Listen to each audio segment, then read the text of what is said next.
Surat civil હોસ્પિટલમાં દર્દીઓની સુવિધા વધારવા માટે રાજ્ય સરકાર દ્વારા 47 નવી વ્હીલચેર અને 10 સ્ટ્રેચર આપવામાં આવ્યા છે. જોકે આરોગ્ય મંત્રી પ્રફુલ પાનસેરિયાની આકસ્મિક મુલાકાત દરમિયાન હોસ્પિટલના જૂના ઇમરજન્સી વિભાગ અને વોર્ડમાં કેટલીક વ્હીલચેર અને સ્ટ્રેચર તૂટેલી હાલતમાં જોવા મળી.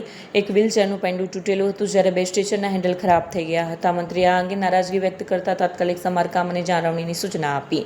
હોસ્પિટલ સૂત્રોએ જણાવ્યું છે કે નવા સાધનો મળ્યા છે, પણ જૂના સાધનોની નિયમિત તપાસની અવગણના થઈ હતી. હવે દર અઠવાડિયે ઓડિટ કરવામાં આવશે. દર્દીના સંબંધીઓએ રાહત વ્યક્ત કરી પણ જાળવણી વ્યવસ્થા સુધારવાની માંગ કરી.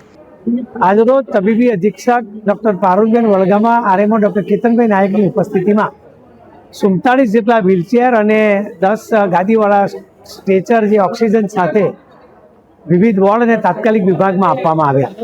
આદરણીય આરોગ્ય મંત્રી પ્રફુલભાઈ પાનસેરિયા સાહેબની આકસ્મિક મુલાકાત બાદ તૂટેલા સ્ટ્રેચર અને વ્હીલચેરની જે સમસ્યાઓ હતી એ સમસ્યાઓને દૂર કરવા માટે સરકારશ્રી તરફથી આ વ્હીલચેર અને સ્ટ્રેચર અર્પણ કરવામાં આવે છે. તાત્કાલિક સારવાર વિભાગ ખાતે ઘણી વખતે ઘણી ઇમરજન્સી આવતી હોય છે, ત્યારે કોઈને ઝડપથી સારવાર માટે વ્હીલચેર કે સ્ટ્રેચર બીજે શોધવા ના જવું પડે. ઘણીવાર ઓક્સિજનની પણ જરૂરિયાત પડતી હોય છે. તે ઓક્સિજન પણ દર્દીને તાત્કાલિક લગાવી શકાય એ માટેની સુવિધા તાત્કાલિક વિભાગમાં પણ ઊભી કરવામાં આવી છે અને વોર્ડમાં દરેક નર્સિંગ સ્ટાફને પણ સૂચના આપવામાં આવી છે કે તૂટેલું વ્હીલચેર કે સ્ટ્રેચર વાપરવું નહીં. જેને જે જરૂરિયાત છે એ મુજબ વહીવટીતંત્ર સિવિલ હોસ્પિટલ કટિબદ્ધ છે.